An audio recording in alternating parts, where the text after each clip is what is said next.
Suscríbete a Venganza Perfecta para más historias. Ahora, comencemos con esta.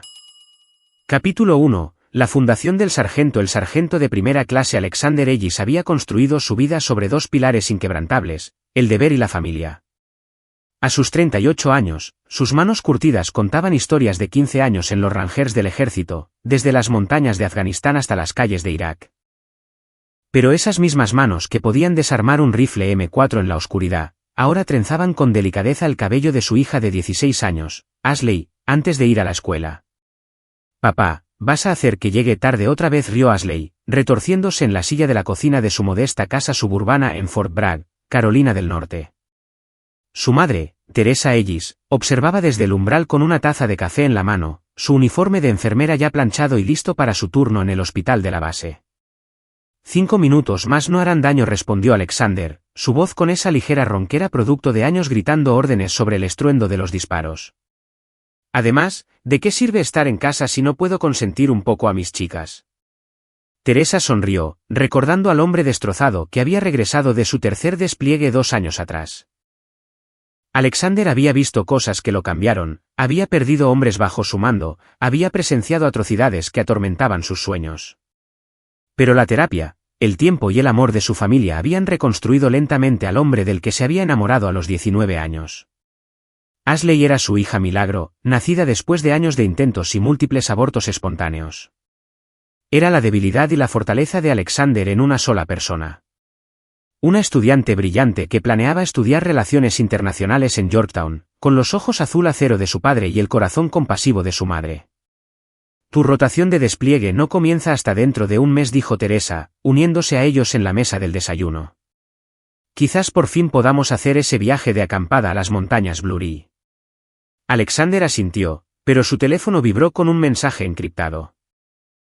Su expresión cambió casi imperceptiblemente, una dureza alrededor de los ojos que Teresa había aprendido a reconocer. «Asuntos militares». «De hecho», dijo con cuidado, «parece que podrían necesitarme para unos ejercicios de entrenamiento avanzado. Podría ser la próxima semana». Ashley gimió. «Papá, prometiste que miraríamos universidades juntos antes de que me gradúe».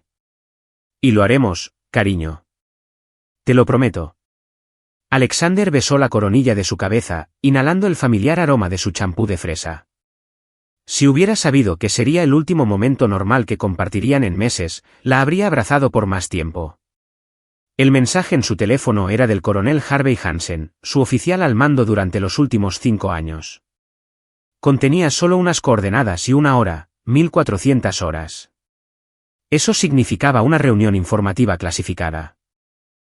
Y en la experiencia de Alexander, las reuniones informativas clasificadas significaban que alguien, en algún lugar, estaba a punto de tener un muy mal día. 3 horas después, Alexander estaba sentado en una sala de conferencias estéril en las profundidades del complejo de inteligencia de la base. El coronel Hansen, un veterano canoso con cabello plateado y ojos calculadores, deslizó una carpeta de manila sobre la mesa de acero. «Ellis, lo que estoy a punto de mostrarte no sale de esta habitación», comenzó Hansen. «Hemos estado rastreando una red de trata de personas que opera desde Europa del Este. Han estado apuntando a familias de militares, específicamente a las hijas del personal en servicio activo». La sangre de Alexander se heló mientras abría la carpeta, fotos de chicas jóvenes, imágenes de vigilancia de bases militares estadounidenses y expedientes detallados de su operación. La red estaba liderada por un hombre llamado Jeffrey Sosa, un exoficial militar serbio que convirtió sus contactos de guerra en un imperio criminal. «Son sofisticados, bien financiados y tienen información privilegiada sobre nuestro personal», continuó Hansen. «Creemos que tienen a alguien que les proporciona datos desde dentro de la red militar». «Señor, ¿por qué me muestra esto?», preguntó Alexander, aunque una parte de él ya lo sabía. «Porque, sargento, su nombre está en su lista. El nombre de su hija está en su lista». La voz de Hansen era grave. «Estamos implementando protocolos de seguridad mejorados de inmediato, pero quiero que sepa a qué nos enfrentamos». Alexander se quedó mirando la foto escolar de Ashley que estaba grapada a su archivo de vigilancia.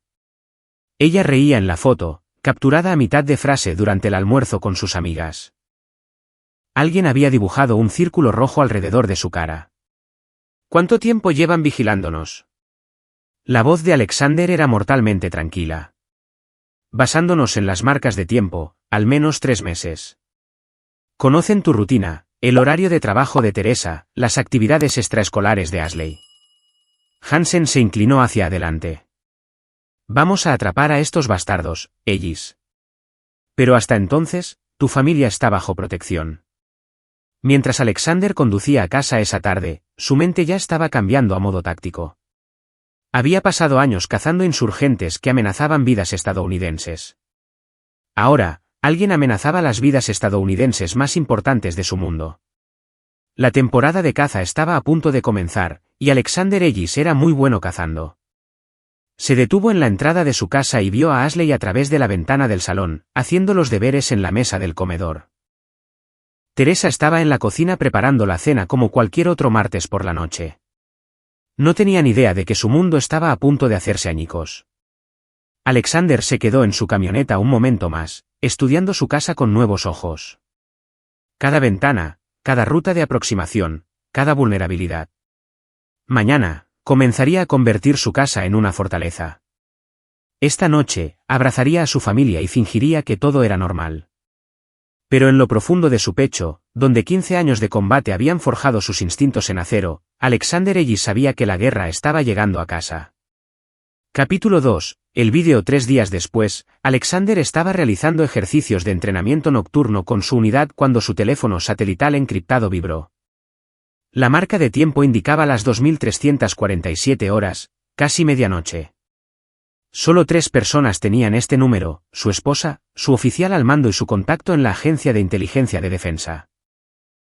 El identificador de llamadas mostraba el número de Teresa, pero cuando respondió, la voz que habló no era la de ella. Sargento Ellis. El acento era marcado, de Europa del Este.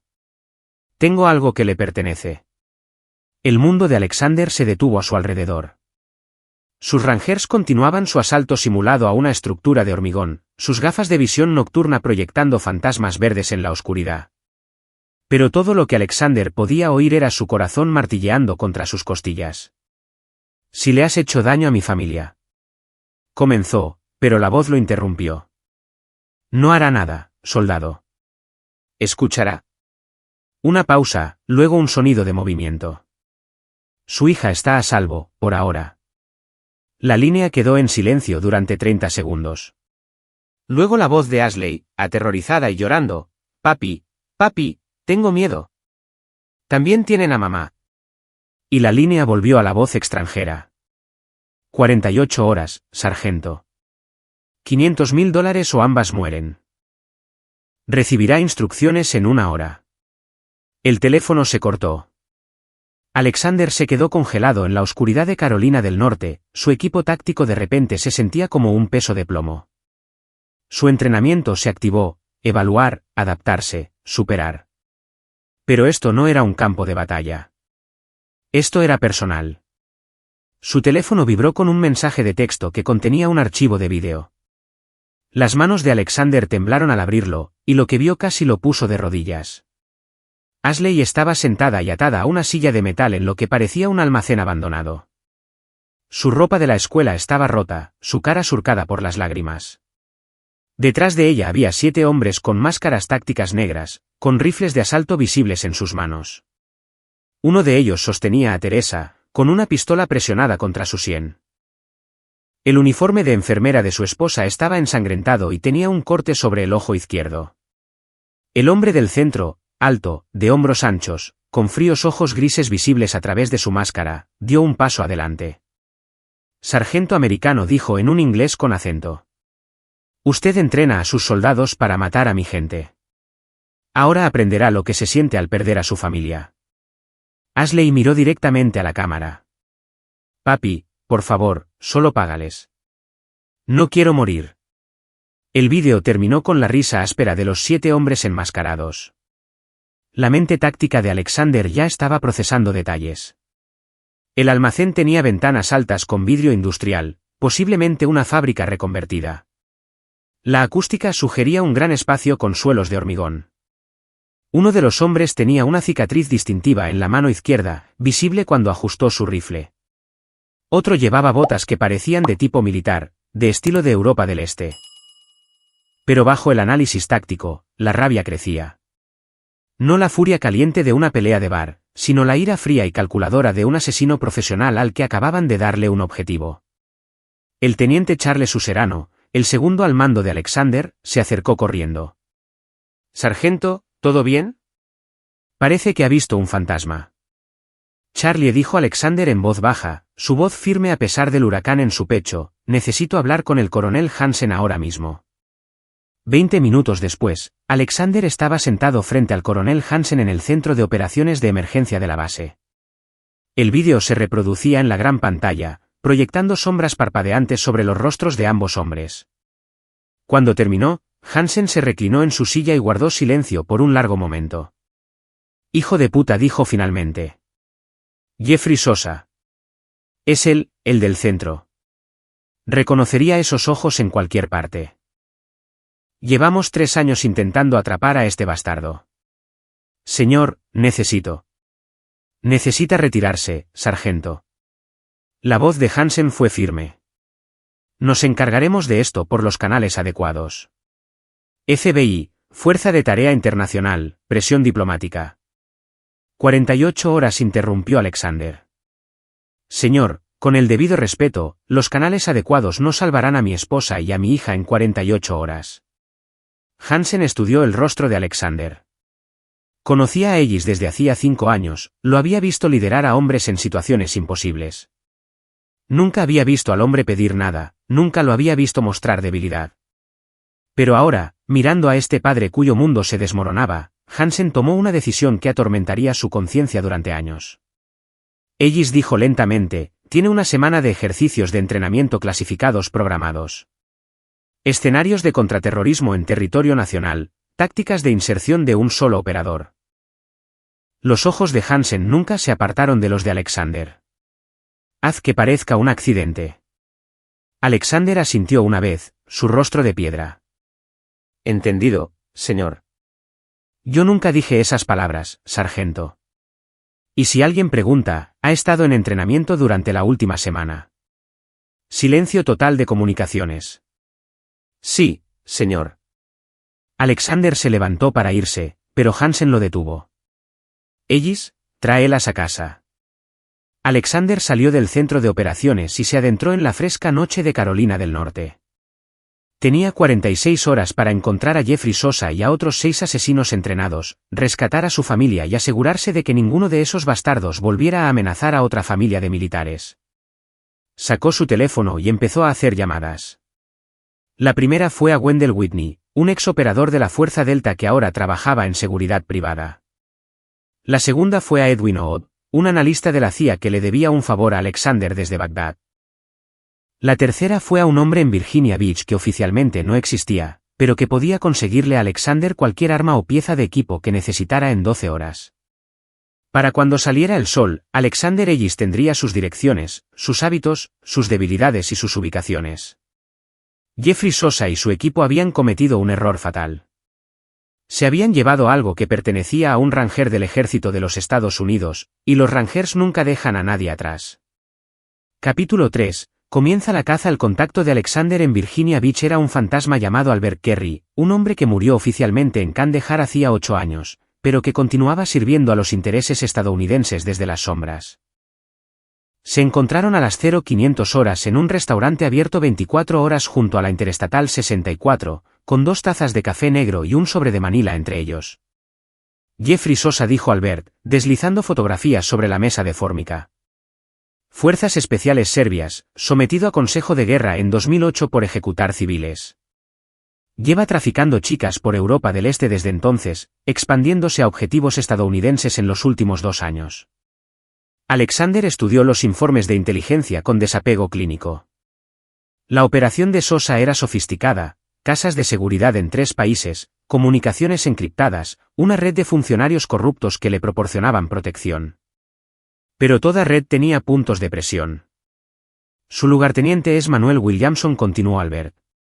Expatriado estadounidense, exmarine dado de baja por agresión. Dirige las operaciones en América del Norte desde un complejo en la zona rural de Virginia. Ahí es donde está tu familia. La fotografía mostraba una cabaña de caza reconvertida rodeada de un denso bosque, aislada, defendible y con múltiples rutas de escape. Era el lugar que Alexander habría elegido para una operación de secuestro. ¿7 hombres en total?, preguntó Alexander. Más matones locales para la seguridad. Pero el equipo principal es de 7. Albert le entregó un dispositivo GPS. El complejo está aquí. Tengo imágenes de satélite en tiempo real, imágenes térmicas, todo. El dinero de tus impuestos trabajando. Alexander guardó el dispositivo. ¿Armas? En tu camioneta. Rifle con silenciador, equipo táctico, suficiente C4 para demoler una manzana. El rostro curtido de Albert era sombrío. Alex, estos no son insurgentes en el desierto. Esto es suelo americano. Si esto sale mal. No saldrá mal. La voz de Alexander transmitía una certeza absoluta. Estos bastardos creen que están tratando con un padre desesperado dispuesto a pagar un rescate. No tienen ni idea de a quién le quitaron su familia. 6 horas después, Alexander yacía boca abajo en una cresta con vistas al complejo, la mira de su rifle apuntando a las ventanas del edificio. A través de las imágenes térmicas, podía ver 12 firmas de calor en el interior, 7 en lo que parecía una sala principal, 2 en habitaciones más pequeñas y separadas, y otras 3 dispersas por toda la estructura. Su auricular crepitó con la voz de Edwin Ood desde su centro de mando móvil a 15 millas de distancia. Overwatch a Hunter. Las térmicas muestran a tus chicas en el nivel del sótano, esquina suroeste. 2 guardias rotando cada 4 horas. Alexander había estado observando durante 3 horas, mapeando rutas de patrulla e identificando vulnerabilidades. Los secuestradores eran profesionales, pero habían cometido el clásico error de caer en patrones predecibles. Los guardias del perímetro revisaban los mismos lugares cada 20 minutos. El personal de cocina tomaba descansos para fumar a intervalos regulares. Lo más importante, Jeffrey Sosa había establecido un puesto de mando en la sala principal del piso superior, situándose exactamente donde Alexander lo quería. Hunter a Overwatch, susurró Alexander en su micrófono de garganta, voy a entrar a las 2100 horas. Mantén el silencio de comunicaciones a partir de ese momento a menos que señale una extracción. Copiado, Hunter. ¿Estás seguro de esto? Puedo tener un equipo táctico completo aquí en 2 horas. Alexander pensó en el rostro aterrorizado de Ashley en ese vídeo, en el uniforme ensangrentado de Teresa y sus ojos asustados. Estos hombres habían invadido su hogar, aterrorizado a su familia y pensado que el dinero lo arreglaría. Estaban a punto de aprender que algunas cosas no se pueden comprar, solo se pagan con sangre. Negativo, Overwatch. Esto es personal. Al caer la noche sobre las montañas de Virginia, Alexander se movió como un fantasma por el bosque. 15 años de combate le habían enseñado a fundirse con las sombras, a moverse sin perturbar las hojas ni romper las ramas. El primer guardia del perímetro nunca lo vio venir, solo sintió el afilado cuchillo de combate deslizarse entre sus costillas y perforar su corazón. Alexander bajó el cuerpo silenciosamente a un barranco y continuó su avance. El segundo guardia fumaba junto al cobertizo del generador, su AK-47 colgado despreocupadamente sobre su hombro. Alexander emergió de la oscuridad detrás de él, una mano cubriendo la boca del hombre mientras la otra asestaba un golpe preciso en la base de su cráneo. El guardia cayó sin hacer ruido. 2 menos, 10 por delante. Alexander llegó a la entrada trasera del complejo y colocó un pequeño dispositivo de escucha contra la puerta. Las voces del interior hablaban en serbio, pero entendió lo suficiente como para saber que estaban discutiendo los cambios de turno. En 30 minutos, los guardias del sótano serían reemplazados, dándole una ventana estrecha para llegar a su familia. Miró su reloj, 2045 horas, 15 minutos antes de lo previsto. Alexander rodeó el edificio por el lado este, donde la inteligencia indicaba que una ventana del sótano daba acceso al área de almacenamiento adyacente a donde estaban retenidas Teresa y Ashley. La ventana tenía barrotes, pero Alexander había venido preparado. La carga de termita derritió las barras de acero como mantequilla, y se deslizó en el sótano a oscuras. El olor lo golpeó de inmediato, miedo, sudor y algo más. Sangre. Alexander controló su respiración y se movió hacia el sonido de un llanto ahogado. A través de una puerta parcialmente abierta, pudo ver a Ashley acurrucada en un colchón en la esquina de una pequeña habitación, con las muñecas atadas a la espalda con bridas. Un guardia estaba sentado en una silla junto a la puerta, su atención centrada en una tableta que mostraba lo que parecían ser imágenes de vigilancia. Teresa no era visible, lo que significaba que probablemente estaba en una habitación contigua. Alexander contó los latidos del corazón, cronometrando los periodos de atención del guardia. Cuando el hombre volvió a mirar su tableta, Alexander se movió. Su aproximación fue silenciosa, mortal, final. El guardia se desplomó hacia adelante, y Alexander lo atrapó antes de que pudiera golpear el suelo. Ashley susurró, arrodillándose junto a su hija. «Soy papá». Sus ojos se abrieron de par en par, llenos de alivio y terror. «Papá». «Oh, Dios, papá». Le hicieron daño a mamá. Dijeron que iban a SHH, Alexander cortó las bridas con su cuchillo. ¿Dónde está tu madre? En la habitación de al lado. Hay 2 guardias más ahí arriba. La voz de Ashley se quebró. Papá, son tantos. Alexander ayudó a su hija a ponerse de pie, notando los moretones en sus brazos y la mirada atormentada en sus ojos. Alguien iba a pagar por poner esa mirada allí. Ashley, escúchame con atención. Necesito que te quedes aquí mientras voy por mamá. No importa lo que oigas, no salgas hasta que te diga que es seguro. Ella asintió, y Alexander pudo ver su propio acero en sus ojos. Estaba asustada, pero no estaba rota. Esa era su chica.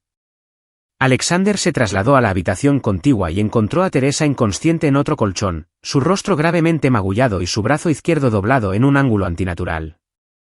La rabia lo inundó, fría, pura y concentrada. Comprobó su pulso, lo encontró fuerte y la despertó sacudiéndola suavemente. «Alex».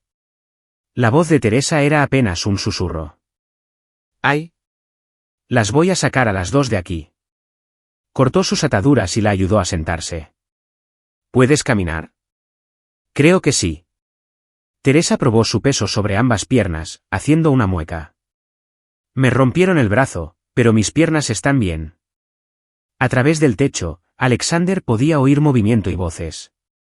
El cambio de turno estaba ocurriendo arriba, lo que significaba que en minutos alguien descubriría a los guardias desaparecidos.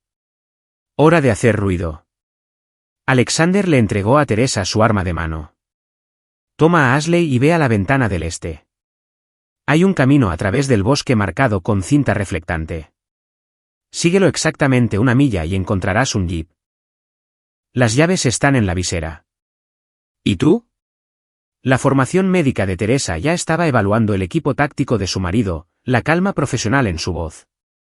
La sonrisa de Alexander era algo que ella nunca había visto antes, la expresión de un depredador que había encontrado a su presa. Tengo algunos asuntos que terminar con Jeffrey Sosa. Sobre ellos, alguien comenzó a gritar en serbio. Habían encontrado los cuerpos. La caza había comenzado de verdad. Capítulo 4. Punto de no retorno. Alexander besó a Teresa y a Ashley rápidamente, y luego las vio desaparecer por la ventana del sótano en la oscuridad de Virginia. Su familia estaba a salvo. Ahora podía concentrarse en los hombres que las habían aterrorizado. Los gritos en el piso de arriba se hacían más fuertes, más frenéticos. Habían encontrado a los guardias. A través de su micrófono de garganta, contactó a Edwin Ood. Overbatch, aquí Hunter. El paquete está asegurado y se dirige al punto de extracción alfa. Comenzando la fase 2.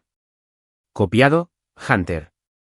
Las térmicas muestran 8 hostiles restantes en el edificio, concentrados en los pisos principal y superior. Recomiendo exfiltración inmediata. Alexander revisó sus armas y municiones. Negativo, Overbatch. Estos bastardos le hicieron daño a mi familia. Alguien tiene que explicar por qué eso fue un error.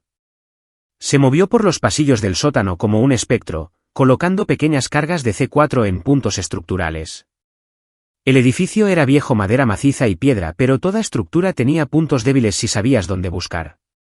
Alexander había derribado el edificio en su mente 3 veces durante el reconocimiento. Ahora era el momento de poner la teoría en práctica. El primer hostil bajó por las escaleras del sótano 2 minutos después, con el rifle de asalto levantado y una linterna cortando la oscuridad. Alexander lo dejó llegar a la mitad antes de ponerle 2 disparos silenciados en el centro del pecho. El hombre se desplomó sin hacer ruido, pero su radio crepitó con voces serbias pidiendo actualizaciones de estado. ¿Marco? Marco, responde. La voz pertenecía a Manuel Williamson, el estadounidense que había traicionado a su propio país por dinero manchado de sangre. Alexander activó la radio del guardia muerto y respondió en un serbio pasable, sótano despejado. Continuando barrido. Eso le daría quizás 3 minutos antes de que se dieran cuenta de que Marco no iba a volver. Alexander se dirigió a la escalera central del edificio, una ancha estructura de madera que conectaba los 3 pisos. Podía oír la voz de Jeffrey Sosa desde el nivel superior, enfadada y autoritaria. El hombre gritaba órdenes, coordinando un patrón de búsqueda que despejaría sistemáticamente cada habitación. Lástima que Alexander no planeaba esconderse. Activó la primera carga de C4, una pequeña que derrumbó el muro de soporte este del edificio. La explosión sacudió toda la estructura y sumió la mitad del edificio en la oscuridad. En algún lugar de arriba, los hombres gritaban confusos y presas del pánico. Alexander aprovechó el caos para moverse al piso principal, su visión nocturna le daba una ventaja crucial en la oscuridad. El primer hombre que encontró retrocedía por un pasillo, con el rifle levantado hacia la entrada del sótano. La hoja de Alexander lo tomó por detrás, rápida y silenciosa. «Informe. Que alguien me dé un maldito informe». La voz de Manuel Williamson llegaba desde el piso superior. «¿Cuántos hay ahí fuera?» A través de su mira, Alexander podía ver movimiento en las ventanas de arriba. Eran lo suficientemente profesionales como para no recortar sus siluetas, pero no estaban acostumbrados a luchar en su propio territorio. Se habían ablandado dirigiendo una operación de secuestro en lugar de un combate real. Alexander activó la segunda carga, esta en el área de la cocina. La explosión envió una bola de fuego a través de los pasillos del piso principal e inició varios incendios. El edificio estaba ahora efectivamente dividido en 2, con los hostiles restantes atrapados en el nivel superior. Su auricular crepitó con la voz de Edwin Ood. «Hunter, el departamento de bomberos local ha sido enviado. Tienes quizás 10 minutos antes de que este lugar esté plagado de personal de emergencia». «Entendido, Overwatch». «Tiempo más que suficiente». Alexander se dirigió a la escalera central del edificio, la única ruta que quedaba hacia el piso superior. 2 hombres estaban posicionados en la parte superior, los cañones de sus rifles apenas visibles en el humo. Tenían buenos campos de tiro y una cobertura sólida. Sería un asalto difícil en circunstancias normales. Pero Alexander Ellis no planeaba un asalto normal. Fijó el C4 que le quedaba a la viga de soporte principal de la escalera, ajustó el temporizador a 30 segundos y luego disparó 3 rondas escaleras arriba para llamar la atención de los guardias. Respondieron con fuego automático, sus fogonazos revelando sus posiciones exactas. 28 segundos. 27, 26. Alexander corrió hacia la pared exterior del edificio, donde había identificado una debilidad estructural durante el reconocimiento. Precisamente a los 25 segundos, se lanzó a través de una ventana del primer piso mientras el C4 detonaba detrás de él. La explosión derrumbó toda la escalera y envió a ambos guardias a caer al piso principal en una lluvia de escombros de madera y mampostería rota. Alexander rodó al aterrizar, se levantó corriendo y disparó 2 veces a cada hombre caído antes de que pudieran recuperarse. 6 menos, 2 por delante, y uno de ellos era Jeffrey Sosa. Alexander oyó movimiento en el piso superior, pasos que se dirigían hacia lo que sabía que era una escalera de cuerda que conducía a la escalera de incendios exterior del edificio. Sosa estaba huyendo, dejando atrás a su lugarteniente. Eso no iba a suceder. Alexander corrió por el perímetro del edificio, llegando a la escalera de incendios justo cuando las botas de Jeffrey Sosa aparecieron en los peldaños inferiores de la escalera. El serbio era un hombre grande, de hombros anchos y pecho robusto, con el tipo de músculo que proviene de años de entrenamiento militar. Sus ojos, visibles por encima de una máscara táctica, no mostraban miedo, solo un cálculo frío. «Soldado americano», dijo Sosa mientras sus pies tocaban el suelo. Su inglés era preciso, educado. «Ha hecho esto muy caro para mí. Su familia era solo un negocio. Ahora, es personal». Bien, respondió Alexander, su rifle apuntando al pecho de Sosa. Esperaba que lo sintieras así. Sosa sonrió. Y fue entonces cuando Alexander notó la granada en la mano izquierda del hombre, con la anilla ya quitada. ¿Crees que ganas? ¿Crees que esto termina aquí? Tengo contactos en tu gobierno, en tu ejército. Nunca dejarán de cazarte. Que vengan. La voz de Alexander era firme. He sido cazado por hombres mejores de los que jamás conocerás. Por un momento, los dos hombres se enfrentaron en la oscuridad de Virginia, depredador y depredador, cada uno esperando que el otro hiciera el primer movimiento. El edificio ardía detrás de ellos, proyectando sombras danzantes entre los árboles. Entonces, Manuel Williamson apareció en una ventana del piso superior, con el rifle levantado y apuntando a Alexander. El traidor estadounidense había encontrado otra forma de bajar del nivel superior. «Suelta tu arma, sargento», gritó Williamson. «Estás en inferioridad numérica». Alexander sonrió sombríamente. «En realidad, tú lo estás». El disparo del rifle con silenciador vino de la línea de árboles, alcanzando a Williamson en la cabeza y enviándolo de vuelta al edificio en llamas. La voz de Wendell Whitney llegó a través del auricular de Alexander. «Siento llegar tarde a la fiesta, Alex». El tráfico era un infierno. Los ojos de Jeffrey Sosa se abrieron con sorpresa e ira. Miró la granada en su mano, luego el cañón inquebrantable del rifle de Alexander. «No puedes matarme», dijo Sosa. «Estoy protegido. Gente importante necesita lo que yo proporciono». «Todo el mundo es reemplazable», respondió Alexander. «Algunos son simplemente más fáciles de reemplazar que otros». Sosa soltó la palanca de seguridad de la granada. Alexander había estado contando los segundos desde el momento en que vio la anilla quitada. 4 segundos. 3. 2. Se lanzó a su izquierda mientras Jeffrey Sosa lanzaba la granada directamente hacia él. La explosión iluminó el bosque, destrozando árboles y enviando fragmentos de metal silbando por el aire. Cuando el humo se disipó, Jeffrey Sosa yacía a 20 pies de distancia, su cuerpo desgarrado por la metralla de su propia granada. Todavía estaba vivo, apenas, su respiración superficial y dificultosa. Alexander se acercó y se arrodilló junto al hombre moribundo. «Mi familia», dijo Alexander en voz baja. «¿De verdad creíste que podías llevarte a mi familia y salirte con la tuya?» Los ojos de Sosa encontraron el rostro de Alexander. «Hay otros. Esta red es más profunda de lo que crees. Entonces los encontraré a ellos también». Jeffrey Sosa murió con el rostro de Alexander Ellis como lo último que vio. Mientras las sirenas sonaban a lo lejos, Alexander se desvaneció de nuevo en el bosque. Wendell Whitney ya se estaba moviendo hacia el punto de extracción secundario, y Edwin Ott borraría todos los rastros electrónicos de su participación. El informe oficial mostraría un incendio en una cabaña de caza abandonada, posiblemente causado por vagabundos. Alexander tenía una parada más que hacer antes de que esto terminara.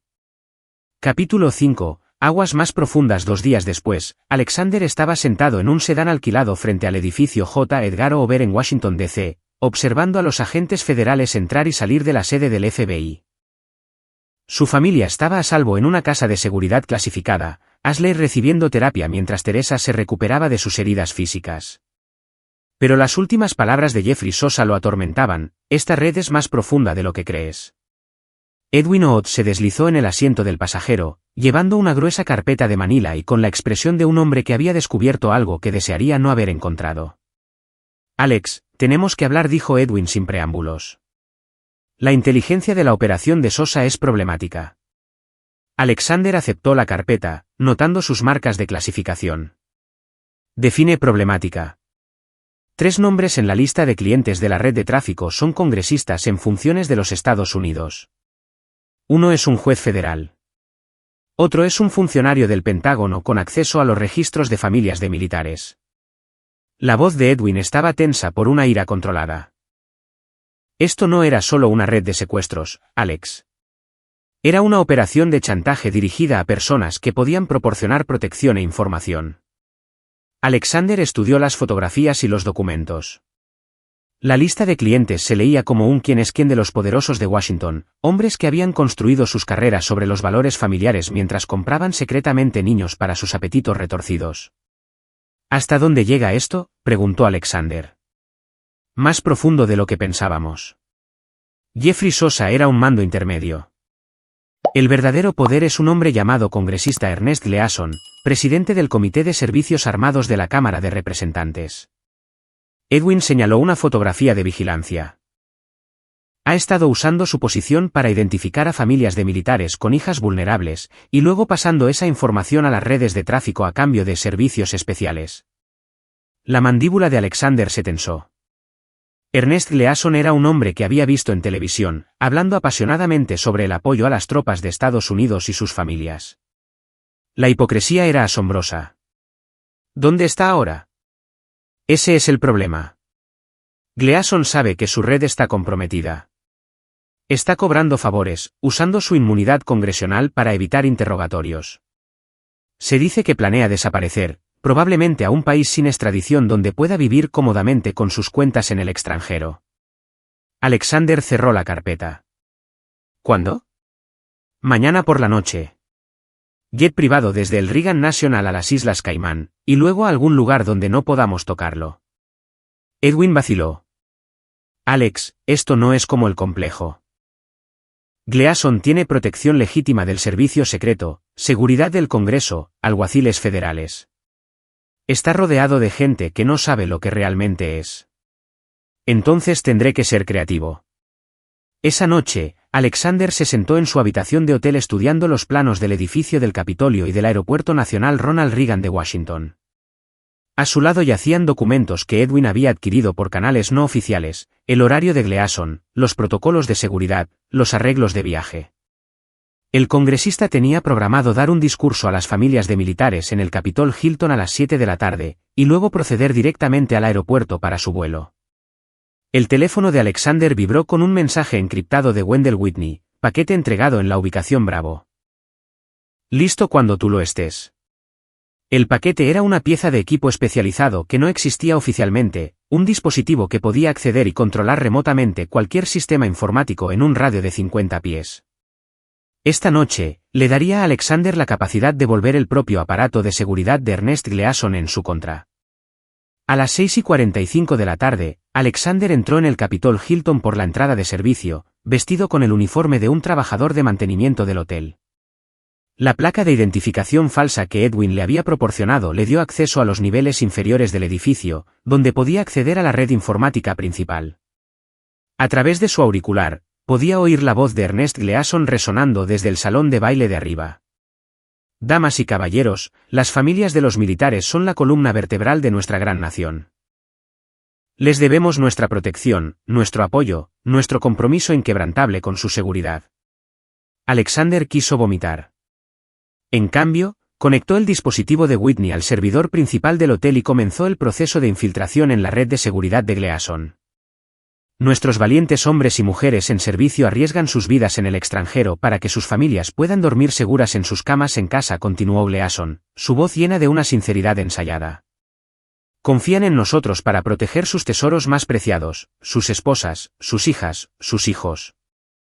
La red de seguridad se activó, mostrando a Alexander imágenes en tiempo real de cada cámara del hotel, cada punto de control de seguridad, cada ruta de salida. Más importante aún, le dio acceso a las cerraduras digitales, los controles de los ascensores y los sistemas de emergencia. El discurso de Gleason estaba terminando. En 15 minutos, se iría al aeropuerto con una comitiva de 3 vehículos, un coche de seguridad principal, la limusina blindada de Gleason y un coche de seguimiento. La ruta había sido planificada para una máxima seguridad, semáforos mínimos, líneas de visión claras, agentes federales posicionados en intersecciones clave. Pero todo plan tenía vulnerabilidades. Alexander se dirigió al garaje del hotel, donde la comitiva ya estaba reunida. 3 todoterrenos negros estaban al ralentí en formación, sus conductores realizando las últimas comprobaciones de seguridad. Alexander contó 8 agentes en total, todos armados y profesionales. Esperó hasta que Gleason salió por la entrada principal del hotel, rodeado de seguridad adicional. El congresista era un hombre alto y distinguido de unos 50 años, con el pelo plateado y el tipo de porte seguro que proviene de décadas en los círculos de poder de Washington. Parecía en todo un respetado servidor público. Cuando la limusina de Gleason salió del garaje, Alexander activó la primera fase de su plan. El sistema de extinción de incendios del hotel se activó en el garaje, enviando un torrente de agua en cascada y activando los protocolos automáticos de emergencia. El sistema de seguridad del edificio interpretó la activación como una posible amenaza terrorista y entró en modo de cierre, sellando las salidas, activando medidas de contravigilancia y enrutando todas las comunicaciones de emergencia a través de un único punto de control, un punto de control que ahora Alexander comandaba. La comitiva se vio obligada a detenerse en la salida principal del hotel mientras los equipos de seguridad respondían a la aparente emergencia. En la confusión, Alexander se acercó al vehículo principal y se identificó ante el conductor como un alguacil federal con información urgente sobre la ruta a seguir. Señor, hemos recibido información creíble sobre la colocación de un artefacto explosivo improvisado en la intersección de la avenida Connecticut, le dijo Alexander al líder del equipo, mostrando credenciales federales falsificadas. Recomiendo un cambio de ruta inmediato a calles secundarias a través de Yorktown. El líder del equipo dudó exactamente 3 segundos, lo suficiente para considerar las credenciales, la situación de emergencia y las posibles consecuencias de ignorar una amenaza de bomba. Luego asintió y tomó su radio. Control, aquí Shepherd 1. Implementando cambio de ruta debido a amenaza de artefacto explosivo. Moviéndonos a ruta alternativa por el área de la Universidad de Yorktown. Mientras la comitiva se alejaba del hotel, Alexander se deslizó de nuevo en el edificio y se dirigió al tejado. Desde allí, tenía una vista clara de la ruta que la comitiva tomaría a través de Yorktown, una ruta que los llevaría directamente más allá de una obra en construcción donde Wendell Whitney esperaba con un rifle de alta potencia y órdenes muy específicas. La limusina de Ernest Gleason estaba blindada contra balas, bombas y la mayoría de los ataques convencionales, pero no estaba blindada contra una bala perforante de núcleo de tungsteno disparada desde 800 metros por un ex francotirador de la Fuerza Delta. Alexander observó a través de binoculares cómo la comitiva se movía por las estrechas calles de Yorktown. Los equipos de seguridad eran profesionales, alertas, siguiendo los protocolos adecuados. No tenían forma de saber que estaban siendo conducidos a una trampa cuidadosamente orquestada. Exactamente a las 8:23 de la tarde, mientras la limusina de Gleason pasaba por la obra en construcción, Wendell Whitney disparó un solo tiro. La bala de núcleo de tungsteno penetró la ventana trasera de la limusina, atravesó la partición blindada y golpeó a Ernest Gleason en el centro del pecho. El congresista murió instantáneamente, su cuerpo desplomándose hacia adelante en su asiento. Los equipos de seguridad reaccionaron de inmediato, rodeando la limusina y estableciendo un perímetro mientras pedían asistencia médica. Pero no había nada que nadie pudiera hacer, ni por Ernest Gleason ni por la red de corrupción y abuso que él había ayudado a proteger. Mientras las sirenas de la policía sonaban a lo lejos, Alexander Ellis se alejó tranquilamente del hotel y se adentró en la noche de Washington. Un nombre más había sido tachado de su lista, pero sabía que había otros. La red era más profunda de lo que ninguno de ellos había imaginado, y Alexander apenas estaba comenzando. Capítulo 6. La corrupción revelada 3 semanas después del asesinato de Ernest Gleason, Alexander estaba sentado en una sala de conferencias segura en las profundidades del Pentágono, frente a un tribunal que no existía oficialmente. Los 3 oficiales detrás de la mesa de acero, un almirante de la Marina, un general de la Fuerza Aérea y una coronel del Ejército, representaban el tipo de justicia militar que ocurre en las sombras, lejos de la supervisión del Congreso y la atención de los medios. El coronel Harvey Hansen se sentó junto a Alexander, sirviendo oficialmente como su abogado, pero en realidad estaba allí para asegurarse de que la conversación se mantuviera dentro de los parámetros aceptables. Sargento Ellis, comenzó el almirante, consultando un grueso expediente. En el último mes, se le ha relacionado con 13 muertes en 3 estados. ¿Le gustaría explicarlo? La respuesta de Alexander fue mesurada, profesional. Señor, estaba llevando a cabo ejercicios de entrenamiento clasificados bajo órdenes directas del coronel Hansen. Cualquier baja civil fue lamentable pero inevitable. El general de la Fuerza Aérea se inclinó hacia adelante. Ejercicios de entrenamiento que resultaron en la destrucción de una red de trata de personas y la muerte de un congresista en funciones de los Estados Unidos. Señor, Si el congresista Gleason estaba involucrado en actividades criminales, eso es un asunto que las fuerzas del orden deben investigar póstumamente. La coronel del ejército, una mujer con cabello grisáceo y ojos calculadores, extendió fotografías sobre la mesa. Sargento, sabemos lo que hizo. La pregunta es si vamos a someterlo a un consejo de guerra o a ponerle una medalla en el pecho. Alexander estudió las fotos, imágenes de vigilancia del complejo, imágenes térmicas del hotel, evidencia forense de múltiples escenas del crimen. El aparato de inteligencia militar había estado observando, documentando, analizando cada movimiento que había hecho. Señora, seguí mis órdenes y traje a mi familia a casa a salvo. Todo lo demás son detalles operativos. El coronel Hansen se aclaró la garganta. Si me permiten, la inteligencia recuperada de estas operaciones ha sido invaluable. Hemos identificado y desmantelado una red de tráfico que se dirigía específicamente a familias de militares. El funcionario del Pentágono que proporcionaba información interna ha sido arrestado. 3 congresistas más han renunciado discretamente en lugar de enfrentar una investigación. El almirante asintió lentamente. La operación de limpieza ha sido extensa, pero todavía hay un problema. Un nuevo expediente apareció sobre la mesa, este con el sello de la Agencia Central de Inteligencia. Las fotografías en su interior mostraban a un hombre que Alexander reconoció de los materiales de vigilancia, Louis Rollers, identificado como el coordinador financiero de toda la red de tráfico. Rollers ha estado canalizando dinero a través de cuentas en paraísos fiscales para financiar operaciones similares en otros 6 países, explicó la coronel.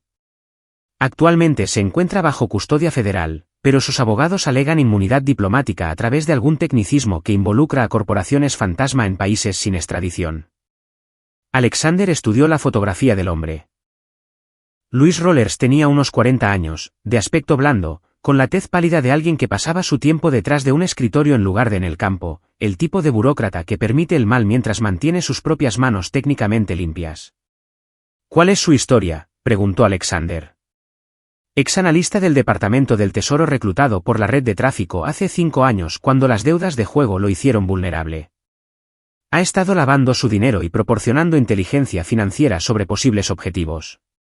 El general deslizó otro documento sobre la mesa, incluyendo perfiles financieros detallados de familias de militares con hijas adolescentes. La mandíbula de Alexander se tensó. ¿Dónde está detenido?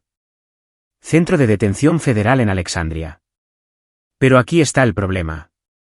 Sus abogados afirman que la evidencia en su contra fue obtenida a través de vigilancia ilegal. Exigen su liberación, pendiente de una audiencia sobre mala conducta fiscal. El almirante se reclinó en su silla. Sargento Ellis, extraoficialmente, ¿qué pasaría si Louis Rollers fuera liberado por un tecnicismo? Alexander entendió la pregunta detrás de la pregunta. Señor, hablando hipotéticamente, alguien que ayudó a atacar a niños estadounidenses para el tráfico podría no estar seguro en las calles de Estados Unidos. Hay muchos padres enojados ahí fuera. Hipotéticamente, asintió la coronel, y sería muy difícil proporcionar una protección adecuada para alguien así. Los alguaciles federales están al límite, y los errores ocurren. El coronel Hansen recogió los expedientes de la mesa. Sargento, está siendo reasignado a un puesto de investigación clasificado en Fort Balboa. 30 días de licencia administrativa, seguidos de un trabajo de escritorio analizando escenarios tácticos. Considérenlo una recompensa por sus recientes ejercicios de entrenamiento. Cuando Alexander salió del Pentágono, Edwin Ott se unió a él. Caminaron en silencio hasta que llegaron al coche de alquiler de Alexander, donde Edwin le entregó un pequeño dispositivo electrónico. Louis Rollers será trasladado mañana por la mañana del Centro de Detención Federal a una instalación de mínima seguridad en Maryland, dijo Edwin en voz baja. La ruta de traslado pasa por algunas áreas muy aisladas del condado de Prince George. Alexander guardó el dispositivo. ¿Qué es esto? Digamos que es una herramienta de acceso remoto para ciertos tipos de sistemas de control de vehículos. Hipotéticamente hablando. La sonrisa de Edwin era sombría. Ocurren accidentes trágicos durante los traslados de prisioneros, especialmente cuando los vehículos experimentan fallas mecánicas repentinas en carreteras de montaña sinuosas. Esa noche, Alexander se sentó con Teresa y Ashley en su casa de seguridad temporal, una cómoda casa suburbana que parecía normal desde el exterior pero que estaba equipada con sistemas de seguridad de grado militar. Ashley se estaba recuperando bien de su terrible experiencia, viendo a un consejero y preparándose para tomar sus exámenes SAT. Teresa había vuelto a trabajar en el hospital de la base, dedicándose a ayudar a otras personas como su forma de procesar el trauma. Papá, dijo Ashley durante la cena, vi las noticias sobre el congresista Gleason. Dicen que fue asesinado por agentes extranjeros. Alexander masticó su bistec con cuidado. Eso es lo que dicen las noticias. ¿Se acabó?, preguntó Teresa. ¿Estamos a salvo? Alexander miró a su esposa, notando las sombras bajo sus ojos y la forma en que todavía se sobresaltaba con los sonidos inesperados. Ashley era más fuerte, pero ahora se comportaba de manera diferente, más alerta, más cautelosa. La inocencia en sus ojos había sido reemplazada por una conciencia más dura de los peligros del mundo. Casi, dijo Alexander. Queda un cabo suelto por atar, y se habrá acabado. A la mañana siguiente, Louis Rollers nunca llegó a su instalación de mínima seguridad. Según el informe oficial, el vehículo de transporte sufrió una falla en los frenos en una curva empinada de una montaña, cayendo a un barranco y matando instantáneamente tanto al prisionero como a sus dos guardias. Un trágico accidente, el tipo de cosas que suceden cuando los vehículos del gobierno no se mantienen adecuadamente. La investigación encontraría evidencia de falla mecánica, pero no signos de sabotaje. Las familias de los guardias recibirían todos los beneficios y honores por su servicio. Louis Rollers sería enterrado en una tumba sin nombre, sin que nadie lo llorara ni lo recordara.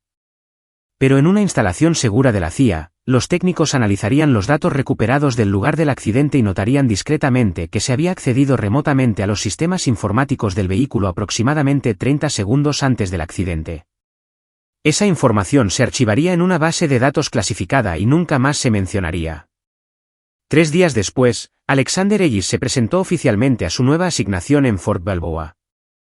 Su oficial al mando le dio la bienvenida a la división de análisis estratégico y le asignó un escritorio en una oficina tranquila donde pasaría los siguientes años desarrollando escenarios teóricos para operaciones militares en entornos urbanos. Era un buen trabajo para un hombre que quería estar en casa todas las noches con su familia. Pero tarde en la noche, cuando Ashley dormía y Teresa leía a su lado en la cama, Alexander a veces recibía mensajes encriptados en un teléfono seguro, mensajes sobre redes de tráfico en otros países, sobre funcionarios corruptos que se creían intocables, sobre familias que necesitaban el tipo de ayuda que no podía llegar por los canales oficiales. Y Alexander Ellis sonreiría en la oscuridad, sabiendo que algunos depredadores estaban a punto de descubrir que no eran los únicos cazadores en el bosque. Capítulo 7. Surgen nuevas amenazas. 6 meses después, Alexander se estaba acostumbrando al ritmo de su trabajo de oficina cuando su teléfono seguro vibró durante la ceremonia de graduación de la escuela secundaria de Ashley. El mensaje era breve pero urgente: nuevos jugadores. Se necesita tu experiencia. Mismos términos que antes. Alexander miró a su hija aceptar su diploma, con una beca completa para Yorktown. Teresa sonreía con orgullo en la audiencia a su lado. 6 meses de paz habían sido más de lo que la mayoría de los soldados obtenían.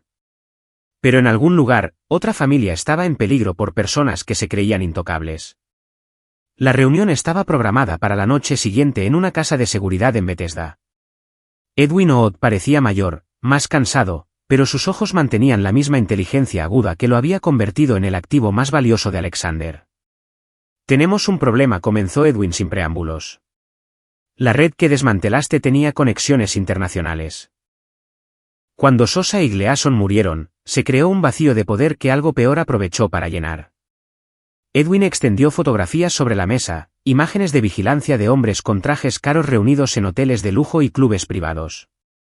Te presento al grupo Osborne. Raúl Osborne es un multimillonario de la tecnología que hizo su fortuna con algoritmos de redes sociales. Su hermano Harvey dirige la seguridad de varias empresas de Fortune 500. Juntos, han llevado el tráfico al mundo digital. Alexander estudió las imágenes. Los hermanos Osborne parecían cualquier otro empresario rico, pulcros, seguros de sí mismos, conectados. Pero había algo en sus ojos, una frialdad que Alexander reconoció de otros depredadores que había cazado. ¿Digital cómo? Están usando las redes sociales para identificar y preparar a sus objetivos. Perfiles psicológicos avanzados. Algoritmos de aprendizaje automático que pueden predecir que adolescentes son vulnerables a la manipulación en línea. No solo trafican con niños, están creando sus propias víctimas desde cero. Edwin le entregó a Alexander una tableta que mostraba perfiles de redes sociales de chicas adolescentes. A primera vista, parecían estudiantes de secundaria normales publicando fotos y actualizaciones de estado típicas. Pero cuando Alexander miró más de cerca, pudo ver las señales, la manipulación sutil, las solicitudes gradualmente crecientes, la presión emocional cuidadosamente elaborada. ¿Cuántas víctimas? Estimamos al menos 200 chicas en los últimos 18 meses. Apuntan a familias de militares, específicamente a hijas de militares desplegados, chicos que lidian con el estrés parental, adolescentes que están aislados y buscan conexión en línea. Las manos de Alexander se apretaron sobre la tableta. ¿Desde dónde operan? Ese es el problema. Raúl Osborne tiene negocios legítimos en 12 países. Sus plataformas de redes sociales tienen protección legal bajo el derecho internacional. La compañía de seguridad de Harvey Osborne proporciona servicios a agencias gubernamentales, lo que le da acceso a sistemas clasificados y registros de personal. Edwin sacó un nuevo conjunto de documentos. Hace 3 semanas, se llevaron a la hija de un SEAL de la Marina desplegado en el mar de China Meridional. Brittany Cole, de 15 años. Estudiante de honor, sin historial de comportamiento de riesgo. Pasaron 6 meses preparándola en línea antes de convencerla de que se reuniera con alguien que ella pensaba que era un chico adolescente de su zona. La fotografía mostraba a una joven con cabello rubio y ojos azul brillante, sonriendo a la cámara en lo que parecía ser un evento escolar. Podría haber sido amiga de Ashley, podría haber sido la hija de cualquiera. El SEAL es el comandante Charles Serrano, continuó Edwin. Buen hombre. 3 despliegues en Afganistán. Veterano condecorado. Ha estado tratando de trabajar a través de los canales oficiales, pero el grupo Osborne tiene demasiada protección legal e influencia política. Alexander dejó la tableta. ¿Qué quieres de mí? Lo mismo que hiciste antes. Encuentra a los responsables. Hazles entender que los niños estadounidenses no son mercancía. La voz de Edwin era fría.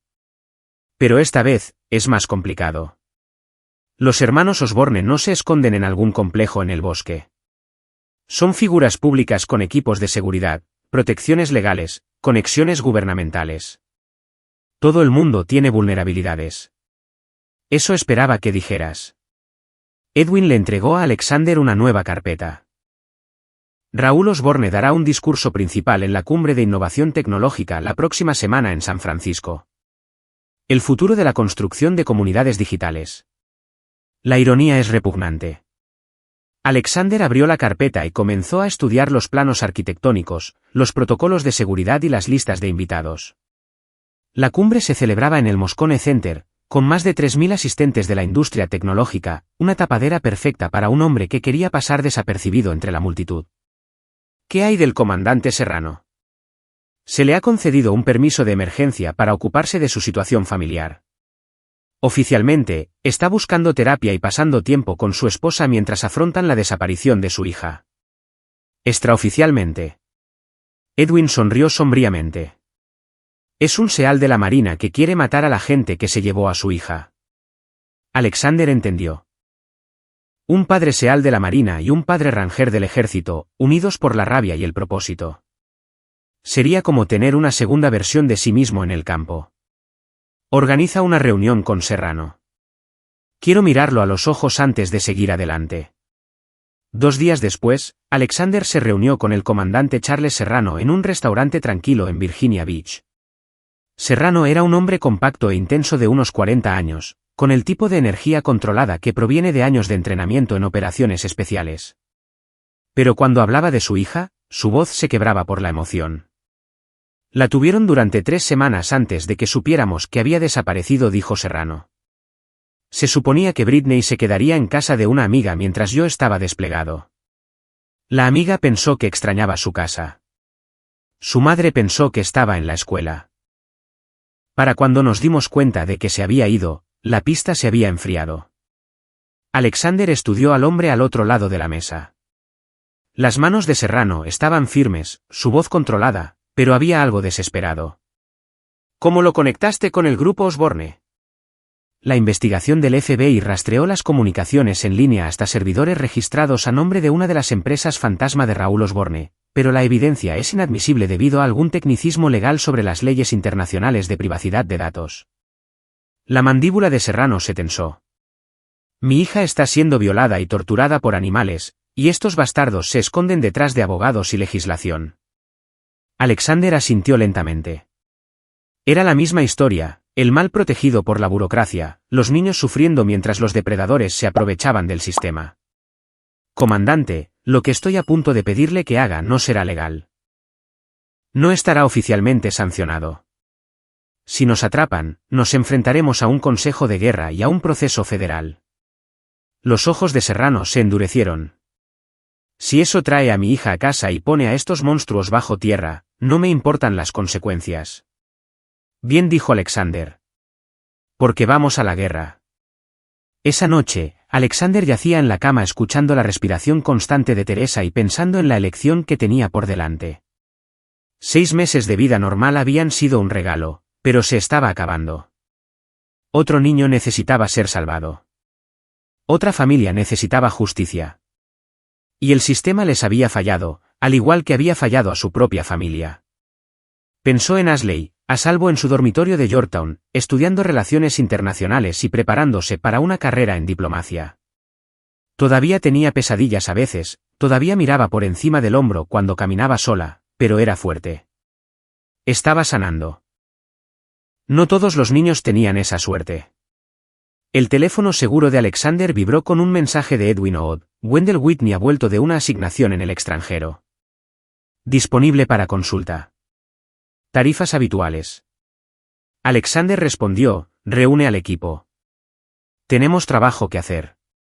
Fuera de la ventana de su dormitorio, Virginia estaba en paz y en silencio.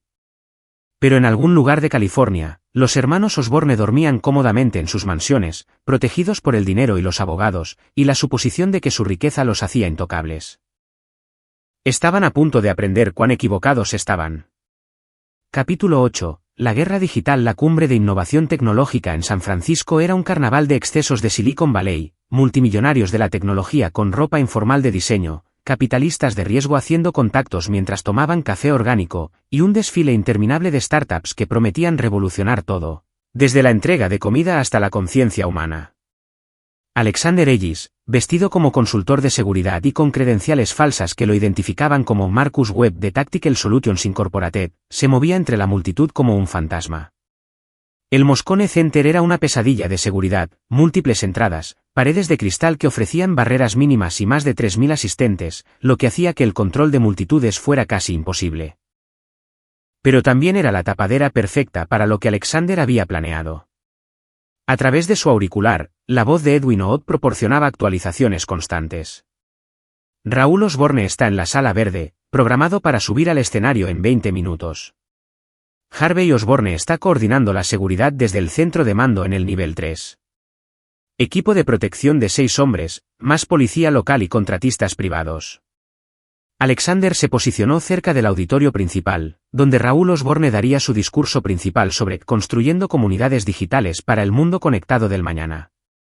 La ironía era repugnante, un hombre que destruía niños hablando de unir a la gente.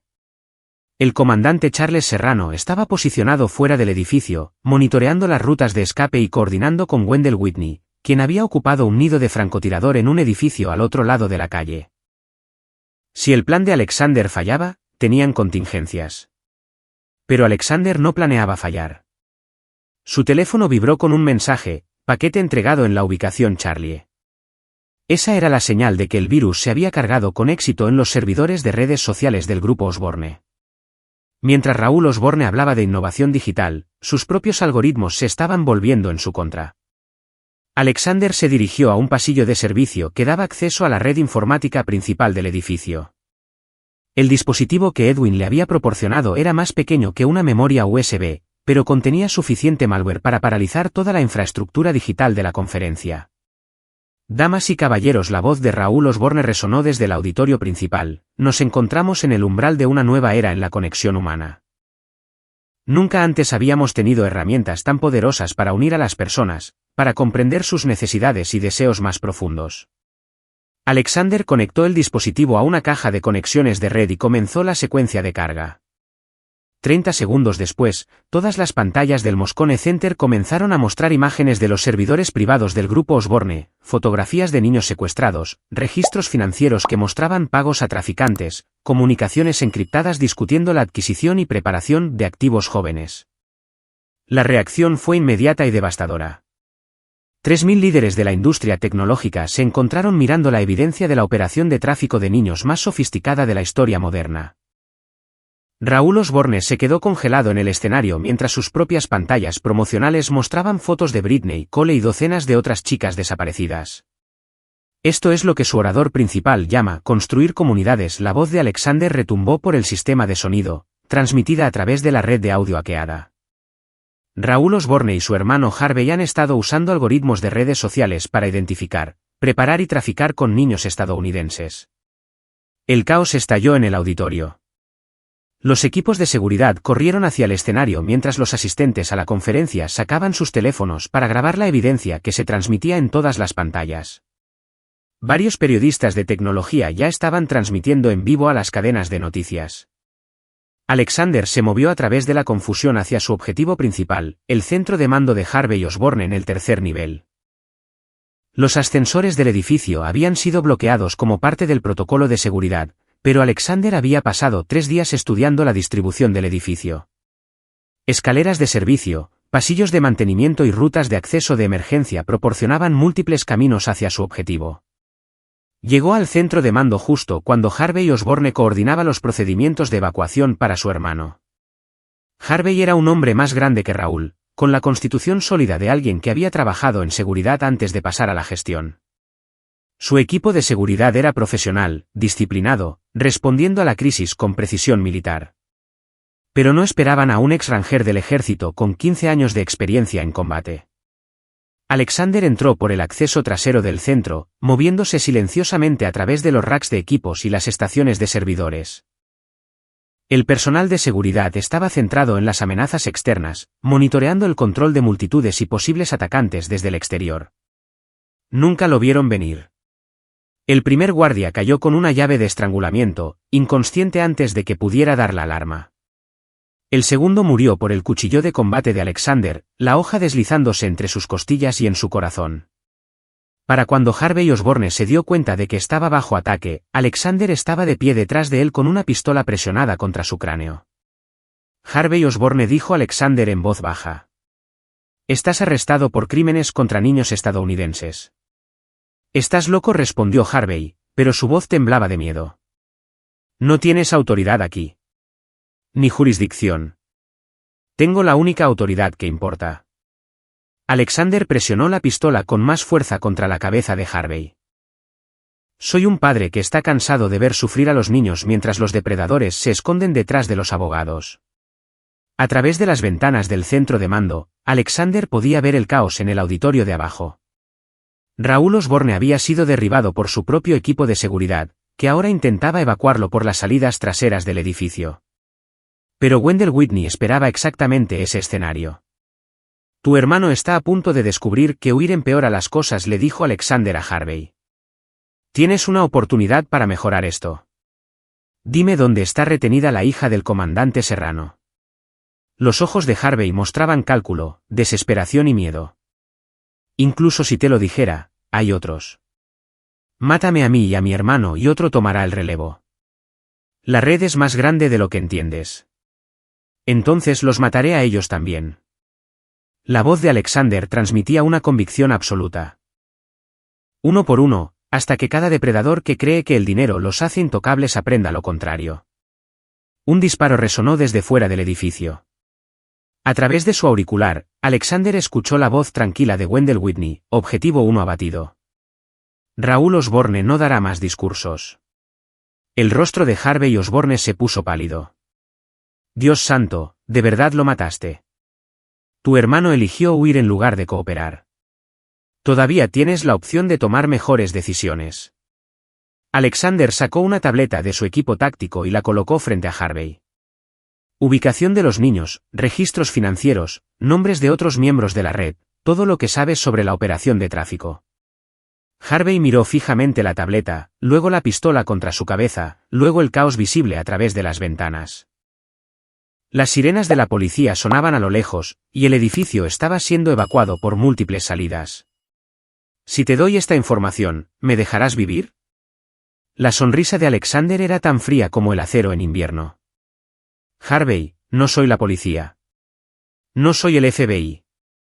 No estoy sujeto a leyes ni procedimientos ni protecciones constitucionales. Se inclinó más cerca, su voz bajando a un susurro.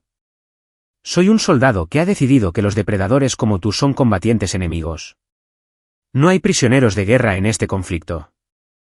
Harvey Osborne comenzó a escribir en la tableta, sus manos temblando mientras introducía contraseñas y códigos de acceso.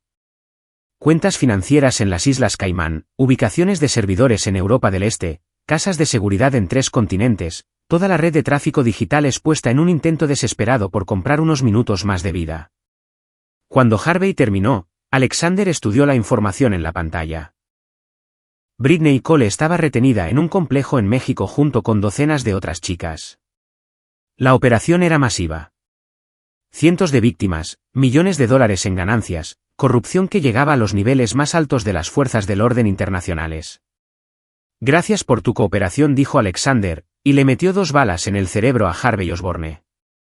Mientras las alarmas sonaban y la policía rodeaba el edificio, Alexander se dirigió al punto de extracción de emergencia que Edwin había preparado. El comandante Serrano esperaba con un vehículo y equipo táctico para la siguiente fase de su misión. ¿Conseguiste la ubicación?, preguntó Serrano mientras se alejaban del caos. Alexander le entregó la tableta. México. Complejo a las afueras de Tijuana. 47 chicas confirmadas en esa ubicación. La mandíbula de Serrano se tensó mientras estudiaba la inteligencia. ¿Cuántos hostiles? Desconocido, pero asume una fuerte resistencia. Esta gente ha estado dirigiendo esta operación durante años. Tendrán medidas de seguridad implementadas. Mientras cruzaban el puente de la bahía, el teléfono de Alexander vibró con alertas de noticias. La cumbre de innovación tecnológica había acaparado los titulares internacionales. La evidencia de la red de tráfico del grupo Osborne se estaba extendiendo por las redes sociales más rápido de lo que podía ser contenida. Los precios de las acciones de sus empresas se habían desplomado. Los líderes del Congreso pedían investigaciones. Pero Alexander sabía que la indignación pública y las investigaciones gubernamentales no salvarían a Britney Cole ni a los otros niños retenidos en ese complejo. Para ellos, el rescate vendría de 2 padres que decidieron que algunas formas de justicia no podían esperar a abogados y legislación. México estaba a 12 horas en coche de San Francisco. Tenían ese tiempo para planificar el asalto que salvaría a 47 niños o los mataría a todos en el intento. Alexander Ellis ya se había enfrentado a peores probabilidades antes. Capítulo 9. Justicia final. El complejo a las afueras de Tijuana se asentaba sobre 40 acres de matorrales, rodeado de alambre de espino y vigilado por guardias armados que portaban armas de tipo militar con la confianza despreocupada de hombres que nunca habían sido desafiados. Alexander Ellis estudió la instalación a través de binoculares desde una cresta a 2 millas de distancia, observando patrones de patrulla, posiciones de guardia y debilidades estructurales. A su lado, el comandante Charles Serrano ajustó su mira de visión nocturna y susurró en su micrófono de garganta. Overwatch. Aquí Hunter 2. Cuento 15 hostiles en el perímetro. Número desconocido dentro de la estructura principal. Múltiples edificios anexos. Posibles áreas de retención secundarias.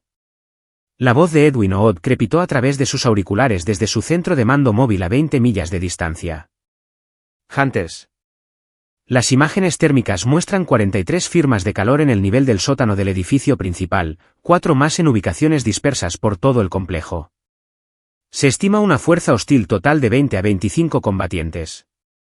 Alexander bajó sus binoculares y se volvió hacia Serrano. El SEAL de la Marina había estado en silencio durante la mayor parte del viaje desde San Francisco, procesando la inteligencia que habían recuperado y preparándose mentalmente para lo que estaban a punto de hacer. Ahora, mirando el complejo donde su hija estaba retenida, el rostro de Serrano mostraba el enfoque frío de un asesino profesional. Tú decides, comandante, dijo Alexander. Es tu hija. Tu misión. Estoy aquí para dar apoyo. Serrano estudió el diseño del complejo una vez más, luego asintió hacia la aproximación este de la instalación. Asalto de 2 hombres a través de la alcantarilla de drenaje que pasa por debajo de la cerca este. Yo iré de punta. Tú te encargas de la vigilancia y las rutas de extracción.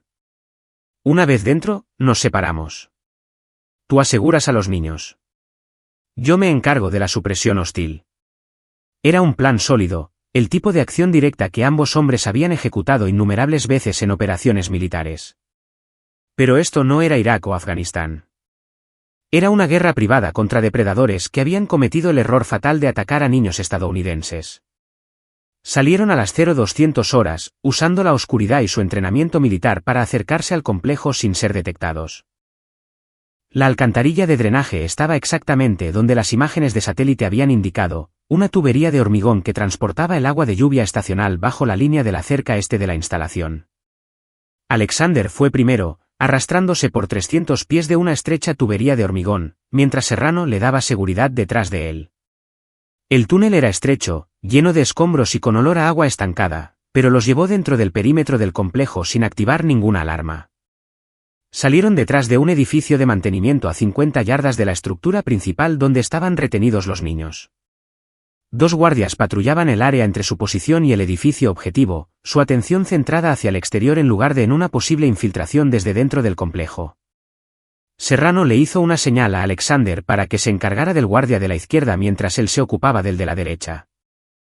Se movieron simultáneamente, saliendo de la cobertura como fantasmas para atacar con cuchillos de combate afilados como navajas. Ambos guardias murieron en silencio, sus cuerpos arrastrados a las sombras entre los edificios. La estructura principal era un almacén reconvertido con puertas de acero reforzado y ventanas con barrotes. Alexander contó 4 guardias más visibles a través de las ventanas, 3 en lo que parecía un área común, 1 patrullando el nivel superior. El sótano, donde estaban retenidos los niños, no tenía puntos de acceso exterior. Hunter 2 a Overwatch, susurró Serrano en su micrófono. Solicito distracción en el perímetro oeste. Necesito que desvíen la atención de la estructura principal. Copiado, Hunter 2. Espera los fuegos artificiales. 30 segundos después, una serie de pequeñas explosiones estallaron en la línea de la cerca oeste del complejo, granadas aturdidoras que Edwin Ood había detonado remotamente para simular un asalto desde esa dirección. Los guardias de todo el complejo convergieron en la aparente brecha, gritando órdenes en español e inglés. Alexander y Serrano aprovecharon la confusión para irrumpir en el edificio principal. Alexander colocó una pequeña carga de C4 en el mecanismo de la cerradura de la puerta trasera mientras Serrano se posicionaba para dar fuego de cobertura. La carga detonó con un fuerte crujido y fluyeron a través de la abertura como el agua. El primer hostil murió antes de que pudiera darse la vuelta, el cuchillo de Serrano lo tomó por detrás mientras Alexander se movía hacia las escaleras que llevaban al sótano. El segundo guardia logró levantar su rifle antes de que la pistola con silenciador de Alexander le pusiera 2 balas en el pecho. Sótano asegurado, informó Alexander al llegar al nivel inferior. Lo que encontró allí atormentaría sus pesadillas durante años. 43 niños, de entre 12 y 17 años, encadenados a las paredes en celdas individuales. Algunos mostraban signos de palizas recientes. Otros lo miraban con los ojos vacíos de las víctimas que habían perdido la esperanza. En la esquina más alejada, encontró a Britney Cole, magullada, aterrorizada, pero viva. Britney, dijo Alexander con suavidad, arrodillándose junto a la hija del comandante Serrano. Tu padre me envió. Los vamos a sacar a todos de aquí. Los ojos de la niña se abrieron con reconocimiento y una esperanza desesperada. Mi papá. ¿Está aquí? Está justo arriba, cariño. Pero necesito que seas muy valiente un poco más. Alexander comenzó a cortar las ataduras de los niños mientras coordinaba simultáneamente su evacuación a través de su auricular. Edwin Ood tenía vehículos posicionados en 3 puntos de extracción diferentes, y Wendell Whitney proporcionaba vigilancia desde una posición que cubría todas las rutas de aproximación. Sobre ellos, estalló un tiroteo automático cuando Serrano se encontró con la fuerza de reacción del complejo. La voz del SEAL de la Marina llegó a través del auricular de Alexander, tranquila y profesional a pesar del caos. Hunter 1, tengo múltiples hostiles convergiendo en el piso principal. Necesito que aceleres esa extracción. Alexander miró a 43 niños traumatizados que apenas podían mantenerse en pie, y mucho menos moverse rápidamente a través de una zona de combate. Algunos estaban heridos, otros demasiado débiles para caminar. La extracción iba a llevar al menos 20 minutos en condiciones ideales. No tenían 20 minutos. Britney le dijo Alexander a la hija de Serrano, necesito que me ayudes a organizar a los demás. ¿Puedes hacerlo? La niña de 15 años se enderezó, y Alexander pudo ver el acero de su padre en sus ojos. Sí, señor. ¿Qué necesita que haga? Mientras Alexander coordinaba el movimiento de los niños hacia una salida de emergencia que Edwin había identificado, Serrano libraba una batalla campal en los niveles superiores del edificio. El SEAL de la Marina había contado al menos 12 hostiles y los estaba eliminando sistemáticamente habitación por habitación. Hunter 2 a Hunter 1. La voz de Serrano estaba tensa por el estrés del combate. El comandante del complejo está pidiendo refuerzos. Tenemos vehículos acercándose por la carretera de acceso. Alexander podía oír motores a lo lejos, múltiples camiones que transportaban combatientes adicionales para reforzar el complejo. Si los rodeaban con 43 niños que proteger, la misión se convertiría en una masacre. Hora de improvisar. Alexander le entregó a Britney Cole su arma de mano y le enseñó a usarla. Lleva a los otros niños por esa salida de emergencia y sigue los marcadores rojos que Edwin colocó a lo largo de la ruta. Hay un vehículo esperando exactamente a 1 milla al sur. Si alguien intenta detenerte, dispárale. ¿Y tú y mi papá? La sonrisa de Alexander era sombría. Tenemos algunos asuntos que terminar aquí primero.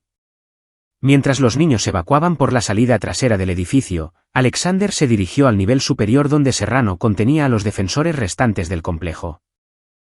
El SEAL de la Marina había tomado una posición en lo que parecía una oficina, usando un escritorio volcado como cobertura mientras se enfrentaba a objetivos en todo el edificio.